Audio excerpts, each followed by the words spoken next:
सक्सेना मेरे साथ मौजूद हैं, राष्ट्रीय लोकदल के प्रवक्ता हैं। बहुत शुक्रिया आपका सक्सेना जी, और बहुत बधाई कि आपकी पार्टी के एमएलए कैबिनेट मंत्री बने। पुनश्च हार्दिक धन्यवाद सर।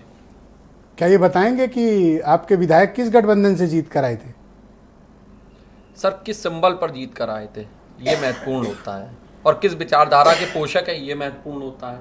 राष्ट्रीय लोकदल के सिंबल पर जीत कर आए थे। माननीय चौधरी चरण सिंह जी की विचारधारा के पोषक हैं।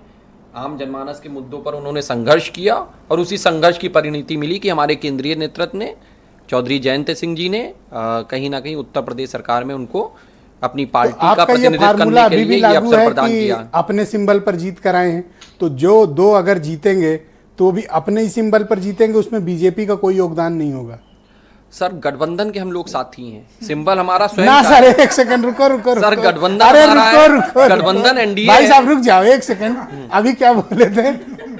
जी अभी क्या बोले थे? पहले एनडीए गठबंधन के पहले कहा था कि अपने सिंबल पे, अब बीजेपी की बात आई तो कह रहे हो गठबंधन। नहीं तो सर, भारतीय जनता पार्टी तो हमारा गठबंधन है, लेकिन जो हमारे कैंडिडेट जीत के आएंगे। साथ किसके साथ आए थे? अनिल को लेके जब जीते थे तो हम कह क्या रहे हैं, हमारा जब कैंडिडेट है सिंबल तो हमारा ही रहा था। अनिल जी जब हमारे वही होगा ना बागपत और बिजनौर में? बागपत बिजनौर में भी राष्ट्रीय लोकदल के सिंबल पे जो हमारे प्रत्याशी हैं, राष्ट्रीय लोकदल के सिंबल पर लड़ रहे हैं। हाँ। एनडीए में भारतीय बीजेपी का कोई योगदान नहीं है उसमें। भारतीय जनता पार्टी एनडीए गठबंधन में, और गठबंधन में वो एज अ पॉलिटिकल पार्टी वो हमारे से सीनियर है। जी, इसके पहले किस गठबंधन में थे? गठबंधन तो राजनीतिक गठबंधन है, भारतीय जनता पार्टी के साथ भी हम गठबंधन में रहे। बताओ तो। समाजवादी पार्टी के साथ था, भारतीय जनता पार्टी के साथ। अगला सवाल लो सर, अब एक सवाल ले लो, भारतीय जनता फिर आराम से जवाब देना। जी सर। तब बीजेपी के खिलाफ जो गठबंधन था समाजवादी पार्टी आरएलडी का, उसके मैंडेट से आपका एमएलए बना, यानी बीजेपी के खिलाफ। मैंने देखा अनिल ने किसको हराया? बीजेपी के कैंडिडेट को, और अब आप कूद के चले गए हो, बीजेपी से शपथ ले लिए हो। ये कौन सी नैतिकता है सर? सर, बात नैतिकता ही की है।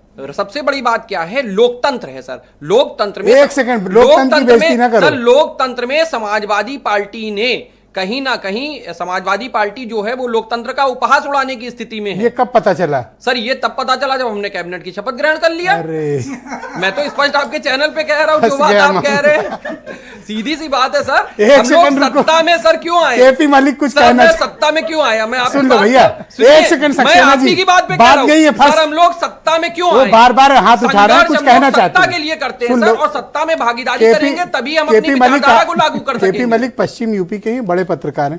मलिक साहब क्यों बार बार हाथ उठा रहे थे? बोलो।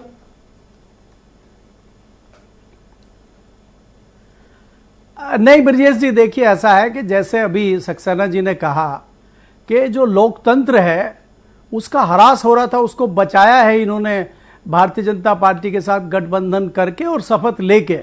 आप बताइए, आपने सही सवाल पूछा कि भारतीय जनता पार्टी के जिस विधायक को अनिल कुमार ने और इनके बाकी विधायकों ने हराया था, आज उनकी स्थिति क्या होगी? अरे सर, वो बेचारा 2 दिन से बेहोश पड़ा है, जो में जा रहे हैं बीजेपी तो से, लोग पूछ रहे हैं पुरकाजी में वो बेहोश है 2 दिन से। वो बेचारा सोच नहीं रहा करे क्या हम।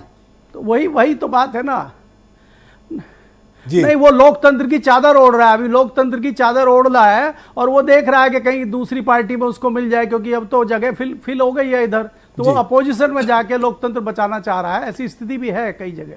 बहुत शुक्रिया आपका सर, हमारे साथ जुड़े रहिएगा, थोड़ा डिबेट